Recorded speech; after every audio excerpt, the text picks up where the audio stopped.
Today I would like to share some thoughts with you about the game called, and this title is going to be in Polish, first, 111, Alarm dla Warszawy. In English, we have like 111, Alarm for Warsaw. This is the publisher, Institute of National Remembrance. Very good. And we also know that this is a board game. Ta-da! What a surprise. Now, but what do we have in the box here? Ta-da! The cover is great. I need to say that. Let's take a closer look. Oh, that's very good. Yeah.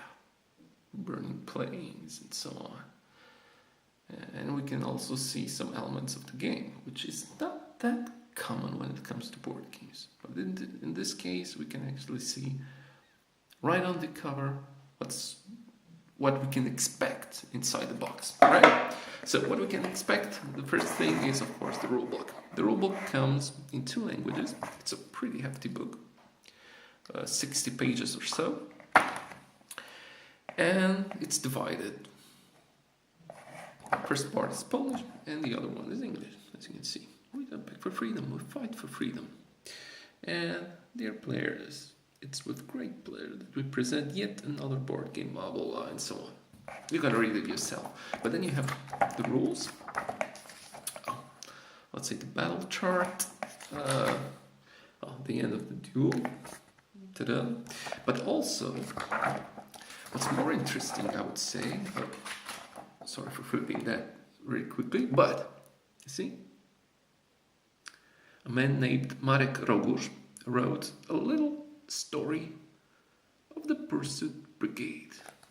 And actually, half of each rulebook in both languages has historical notes. And that's really, really good. I mean, you not only play the game, but you can also get familiar with, in a nutshell, of course, with some historical events that actually happened that time. So that's really good. And then on the back you have the starting positions, how to prepare this game. Very simple. All right. So here we have the board. I like it. This is cool. This is a marker for turns. Really cool. I like it. So you just move it like from the 3rd to 4th to 5th, 6th, and up to the 8th turn. Really cool. And then you have the board itself. Now, those plain silhouettes, let's say, they mark the starting positions, both for Poland, Polska, right, Warszawa, and some of the cities around, Zaborów, right, Poniatów, and Zielonka, which is now part of Warszawa, right? And then we have the other part, Deutsches Reich, and space for the German planes.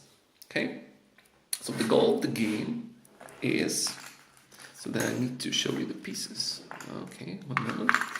Now, German player has 2 of those, and those are bombers.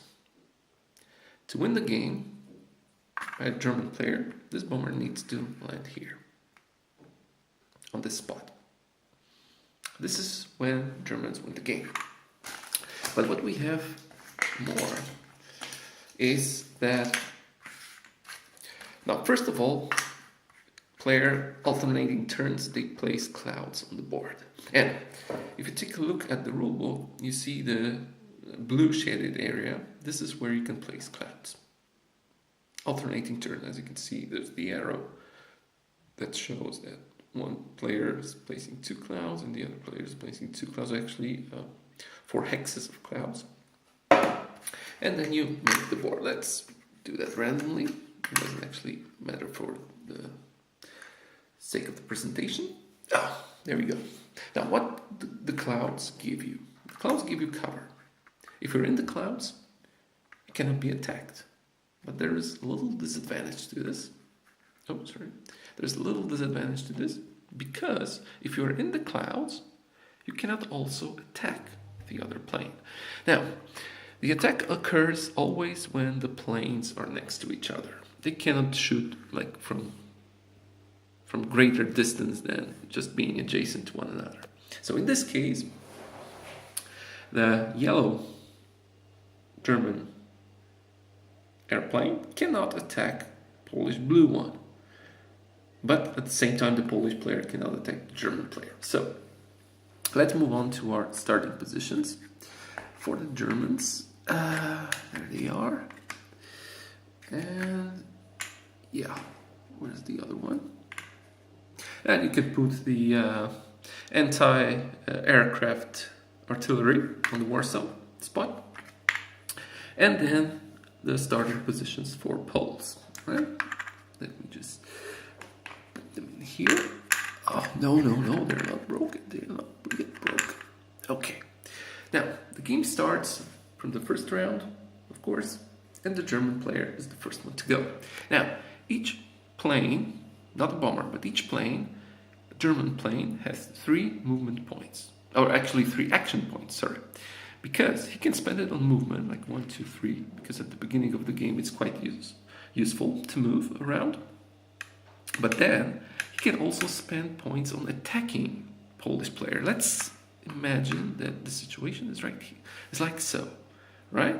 There's the Polish defense line. All right, they didn't move. The German player moved here. Now, what he can do is he can also spend 3 points on movement, like 1, 2, for instance, or 3 over there. But he can also use those points to move 1 and then to attack. And this is kind of cool because now, as he moved once, he has 2 points to attack. And points to attack means that he rolls 2 of those dice. And every time he rolls up, I'm not sure if I will open it up with one hand. Should I prepare that though? Well, never mind. If he rolls a symbol of his own, it means a hit. A hit means the status. And this status, for every plane, denotes that this plane cannot attack. It can fly.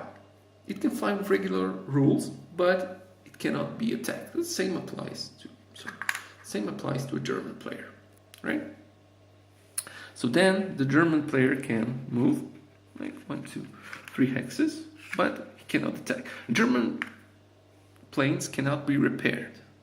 So once they're shot, or if Polish player succeed in 2 times, this plane is gone. Now, so the first phase is the movement of the German planes. Then there's the attack phase for German player, but both bombers and the planes can attack. This is kind of interesting because bombers first attack and then move, and they can only move up to 2 spaces. But the regular planes first move and then they attack. So you need to maneuver a little. This rule actually does not apply to Polish planes simply because they do not have bombers. But the disadvantage of Polish planes is that they can move only 2 spaces. So basically they have only 2 action points. Now, in order to shoot the bomber, as you can see, it has no so-called other side because you cannot damage it, you can only shoot it. If the bomber is hit twice in the same attack, and it can be also an attack of 2 planes at the same time, it's gone. All right? But there's also one little thing called this artillery here, and you can see the spots around.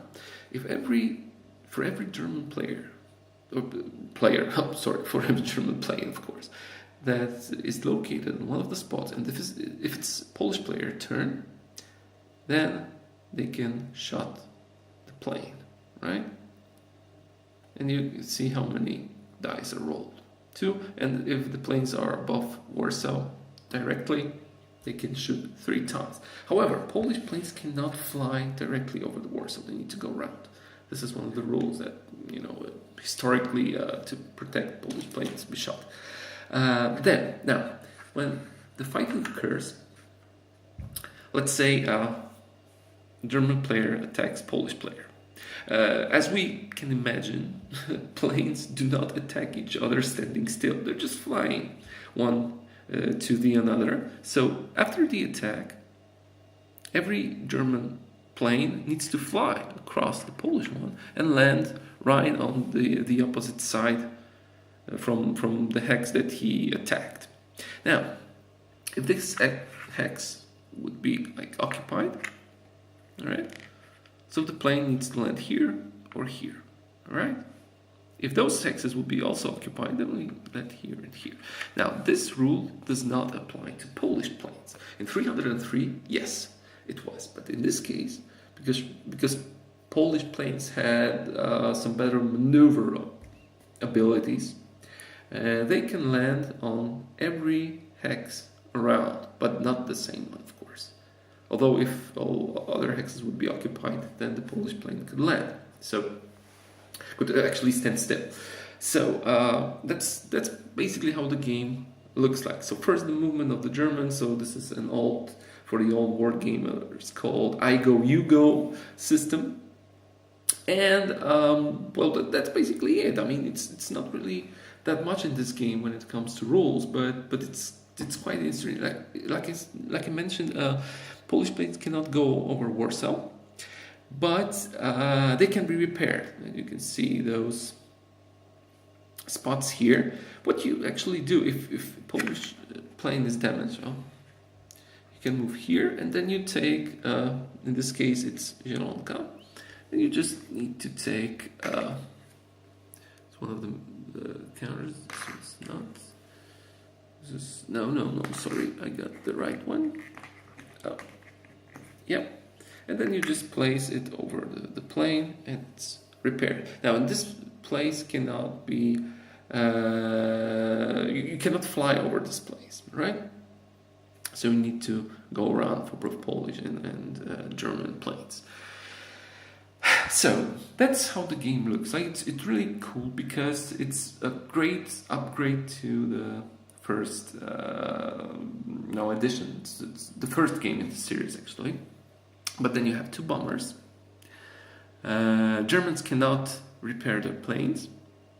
The game is really quick. The position of clouds changes, so you can actually see that.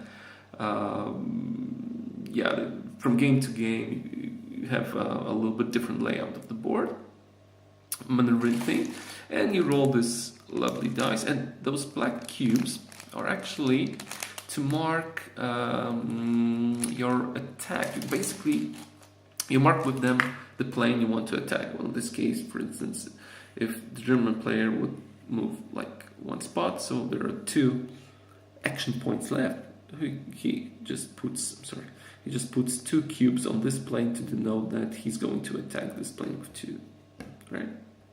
That's basically it. So you saw all the components, the rules in a nutshell, the rule book also in a nutshell, the cover in full. So I truly appreciate that kind of releases, especially from this publisher. It also has a tons of really nice books that you can see. You can go through the Polish history from different angles. They are not, unfortunately, available in English, at least not all of them, maybe some. But if you know a little Polish, you can go for them, because I think it's really worthwhile, and we all appreciate all the designs like so. And I bought mine for the price of around $5, so that was no-brainer. The game is really short but intensive, and gives you a little bit of an insight of what was going on during the attack of the Warsaw and how actually people reacted when the alarm was set. Thank you for your attention. Once again, the name of the publisher, board game Alarm for Warsaw 111. Thank you for your attention. Until the next time.